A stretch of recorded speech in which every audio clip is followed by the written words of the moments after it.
اندھیروں میں ڈوبی ہوئی تھی، جب کچھ لوگ گناہوں کو دھونے کے لیے پانی کو ہی سب کچھ سمجھ بیٹھے تھے۔ اسی دور میں اللہ نے اپنے ایک ایسے بندے کو زمین پر بھیجا جسے دنیا آج خواجہ غریب نواز کے نام سے جانتی ہے۔ حضرت خواجہ غریب نواز رضی اللہ تعالی عنہ اسلام کا پیغام لے کر جہاں خواجہ غریب نواز ٹھہرے اسی جگہ کے پاس ایک بہت بڑا تالاب تھا جسے وہاں کے لوگ انا ساگر کہتے تھے۔ اس زمانے میں اس تالاب کو صرف پانی نہیں بلکہ گناہ دھونے کا ذریعہ سمجھا جاتا تھا۔ لوگوں کا یقین تھا کہ اگر دن بھر گناہ کرنے کے بعد اس تالاب میں نہا لیا جائے تو سب کچھ صاف ہو جاتا ہے۔ اسی وجہ سے ہر رات اس تالاب کو دیوں سے سجایا جاتا تھا اور کہا جاتا ہے صرف دیے جلانے کے لیے 3 من تک تیل خرچ ہوتا تھا۔ لیکن حیرانی کی بات یہ تھی کہ یہ تالاب سب کے لیے نہیں تھا۔ ہر کسی کو وہاں جانے کی اجازت نہیں تھی۔ صرف اونچے درجے کے براہمن ہی اس پانی کو چھو سکتے تھے۔ ان کا ماننا تھا کہ اگر ان کے علاوہ کوئی اور اس پانی کو چھو لے تو تالاب اپوتر ہو جائے گا۔ لمبے اور تھکانے والے سفر کے بعد جب حضرت خواجہ معین الدین چشتی رضی اللہ تعالی عنہ اپنے مریدوں کے ساتھ اس جگہ پہنچے تو سب بہت تھکے ہوئے تھے۔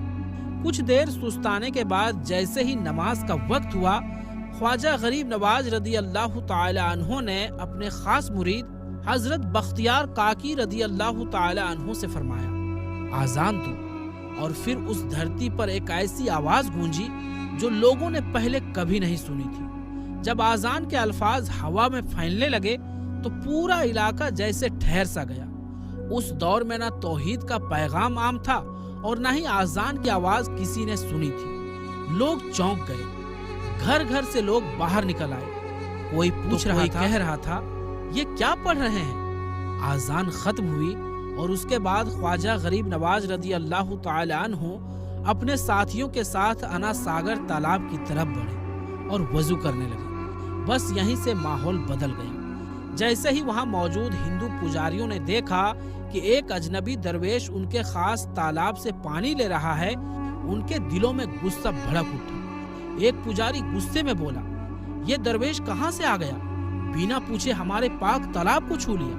دوسرا بولا، ہم اس تالاب کو بہت مقدس مانتے ہیں اور یہ مسافر اسے ناپاک کر رہے ہیں، اس کا کوئی حل نکالنا ہی ہوگا۔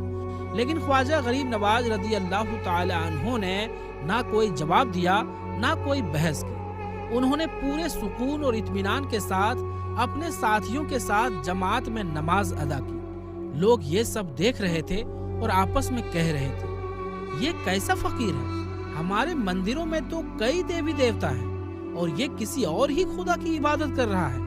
کچھ لوگ تو یہ تک کہنے لگے، اگر مندر کے باہر بھی کوئی خدا ہے تو اسے بھی مندر میں رکھا جانا چاہیے تاکہ اس کی بھی پوجا ہو سکے۔ شام کا وقت تھا، سورج ڈھلنے لگا تھا اور فضا میں ہلکی ہلکی ٹھنڈک اتر رہی تھی۔ اسی وقت راجہ پرتھوی راج کے اونٹوں کے چرواہے اپنے اونٹوں کو لے کر اس میدان کی طرف آ پہنچے جہاں ہر روز راجہ کے اونٹ آرام کیا کرتے تھے، لیکن آج وہاں ایک الگ ہی منظر تھا۔ اسی جگہ پر ایک درویشوں کا قافلہ ٹھہرا ہوا تھا۔ سفر کی تھکان چہرے سے صاف جھلک رہی تھی۔ یہی وہ جگہ تھی جہاں حضرت خواجہ معین الدین چشتی اجمیری رضی اللہ کے ساتھ ٹھہرے ہوئے تھے۔ چرواہے رک گئے، انہوں نے حیرانی سے دیکھا اور اونچی آواز میں بولے، ارے فقیر بابا، آپ یہاں کیسے آ گئے؟ کیا آپ کو معلوم نہیں کہ یہ جگہ راجہ پرتھوی راج کے اونٹوں کی ہے؟ یہاں روز انہی کا آرام ہوتا ہے۔ پھر کچھ سخت لہجے میں بولے، یہ جانتے ہوئے بھی کہ یہ راجہ کی جگہ ہے، آپ نے یہاں بیٹھنے کی ہمت؟ حضرت خواجہ معین الدین چشتی اجمیری رضی اللہ تعالی عنہ نے بہت سکون اور نرمی سے جواب دیا، بابا ہم مسافر ہیں، ہمیں نہیں پتا تھا کہ یہاں راجہ کے اونٹ ٹھہرتے ہیں۔ ہم نے تو بس آج کی رات یہیں گزارنے کا ارادہ کیا تھا۔ آس پاس بہت سی کھلی جگہ ہیں، آج اونٹوں کو کہیں اور آرام دے دیجیے۔ یہ بات سنتے ہی چرواہے بھڑک اٹھے، آپس میں کہنے لگے، فقیر کی ہمت تو دیکھو، کہتا ہے راجہ کے اونٹوں کو کہیں اور لے جاؤ اور خود یہیں بیٹھا رہے، کہیں اور نہیں۔ چرواہوں کو یہ بات بالکل پسند نہیں آئی۔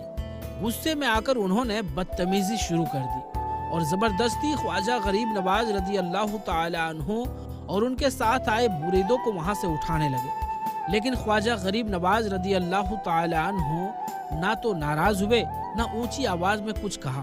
ان کا مزاج بے حد نرم اور صبر سے بھرا ہوا تھا۔ جب انہوں نے دیکھا کہ حالات بگڑ رہے ہیں تو انہوں نے اپنے عزیز مرید بختیار کاکی رضی اللہ تعالی عنہ سے بہت سکون سے کہا، بختیار، جب راجہ کے اونٹوں کو یہیں بیٹھنا ہے تو ہمیں یہاں بیٹھ کر کیا کرنا؟ رہنے دو، اونٹ یہیں بیٹھے، ہم چل دیتے ہیں۔